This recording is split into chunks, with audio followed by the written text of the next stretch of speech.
Imagine कीजिए दोस्तों, एक ऐसी दुनिया जहां मशीन सिर्फ इंस्ट्रक्शंस फॉलो नहीं करती बल्कि खुद से सीखती है, प्रॉब्लम्स के नए सॉल्यूशंस क्रिएट करती है। ये कोई साइंस फिक्शन कहानी नहीं बल्कि ये है आज की सच्चाई। आर्टिफिशियल इंटेलिजेंस यानी एआई। एआई एक ऐसी टेक्नोलॉजी है जो हमारे रोज़मर्रा के कामों से लेकर बड़े बड़े काम जैसे इंडस्ट्रीज़ को हैंडल करना सब जगह अपना असर दिखा रही है। लेकिन अब सवाल आता है, क्या ये आर्टिफिशियल इंटेलिजेंस सिर्फ फ़ायदे के लिए बनाया गया है या फिर इसके कुछ नुकसान भी है, और फ्यूचर में हमको किन किन चैलेंजेस का सामना करना पड़ सकता है। चलिए समझते हैं आज के इस वीडियो में।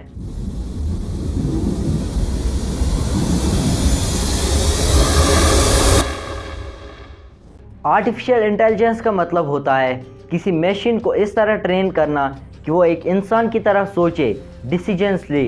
ये एक ऐसी टेक्नोलॉजी है जो डाटा और एल्गोरिदम को यूज़ करके प्रॉब्लम्स की सॉल्यूशंस देती है। आजकल के स्मार्टफोन्स में वॉइस असिस्टेंट्स होते हैं जैसे एलेक्सा, सिरी और गूगल असिस्टेंट, जो छोटी छोटी क्यूरीज का जवाब देती है। इवन यूट्यूब और इंस्टाग्राम के जो रिकमेंडेशंस है वो भी इसी पर बेस्ड होते हैं।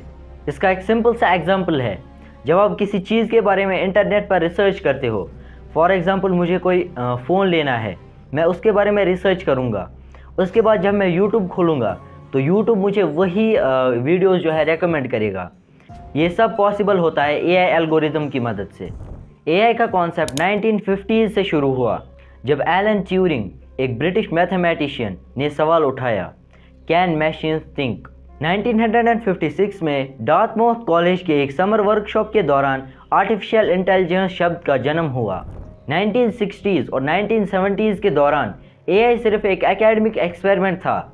उसके बाद 1997 में आईबीएम के एक सुपर कंप्यूटर डीप ब्लू ने वर्ल्ड चेस चैंपियन गैरी कैस्परोव को हरा दिया। फिर 2011 में आईबीएम वॉटसन ने एक अमेरिकन शो जियोपार्डी जीत कर सबको हैरान कर दिया।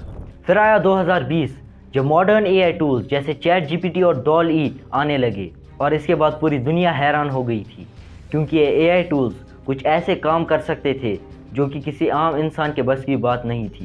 ये एआई टूल्स बड़ी बड़ी मैथमेटिकल प्रॉब्लम्स को मिनटों में सॉल्व कर सकते थे, जिनको अगर एक इंसान सॉल्व करने के लिए बैठता तो शायद उसे सालों लग जाते। एआई के मेनली 3 टाइप्स है, नैरो एआई, जनरल एआई और सुपर इंटेलिजेंस। नैरो एआई एक ऐसा एआई होता है जो एक स्पेसिफिक काम के लिए डिज़ाइन किया गया होता है, जैसे गूगल ट्रांसलेट और रिकमेंडेशन सिस्टम्स। अब आता है जनरल एआई। ये एक ऐसा एआई है जो इंसान के बराबर सोच सकता है, इंसान के बराबर रीजनिंग कर सकता है, लेकिन ये अभी रिसर्च फेज़ में ही है। और अब आता है एएसआई यानी सुपर इंटेलिजेंस। एक्सपर्ट जैसे एलोन मस्क ने वार्न किया है कि अगर हम एएसआई को सही तरीके से कंट्रोल नहीं कर पाए तो ये इंसानियत के लिए एक बड़ा खतरा बन सकता है।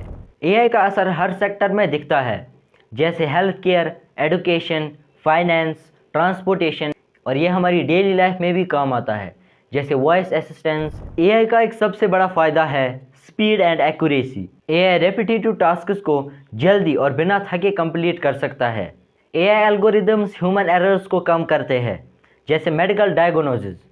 एआई की वजह से नए प्रोडक्ट्स और नई सर्विसेज का जन्म हुआ, जैसे सेल्फ ड्राइविंग कार्स जो खुद ब खुद चलती है बिना किसी ड्राइवर के, और ऑटोमेटेड कंटेंट क्रिएशन, और भी बहुत कुछ। लेकिन एआई के सिर्फ फ़ायदे ही नहीं हैं बल्कि इसके बहुत सारे नुकसान भी है।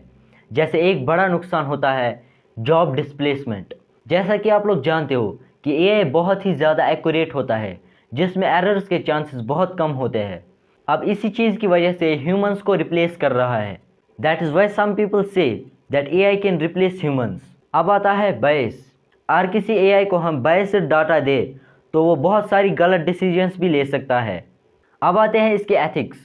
एआई का बहुत जगहों पर मिसयूज़ किया जा सकता है, जैसे डीप फेक वीडियोस या फिर ऐसे फ़ोटोज़ जो बिल्कुल रियल दिखे लेकिन असल में वो रियल ना हो, और ये एक बहुत बड़ा सीरियस कंसर्न है। एक्सपर्ट्स कहते हैं कि एआई को कंट्रोल करने के लिए स्ट्रॉन्ग रेगुलेशन ज़रूरी है। एंड गाइस, मुझे पता है कि आज का वीडियो जो है बहुत समय बाद आया है, लगभग 25 दिनों के बाद आया है वीडियो, तो सॉरी उसके लिए, बिकॉज़ थोड़ी सी प्रॉब्लम थी तो वीडियो नहीं डाल पाया मैं। जैसे कि आपको पता है मैं वीकली वीडियोस डालता था, तो थोड़ा सा डिले हो गया, लेकिन अब से आपको डिले देखने को नहीं मिलेगा। अब से मैं वीकली वीडियोस डालने की कोशिश करूँगा। थैंक्स।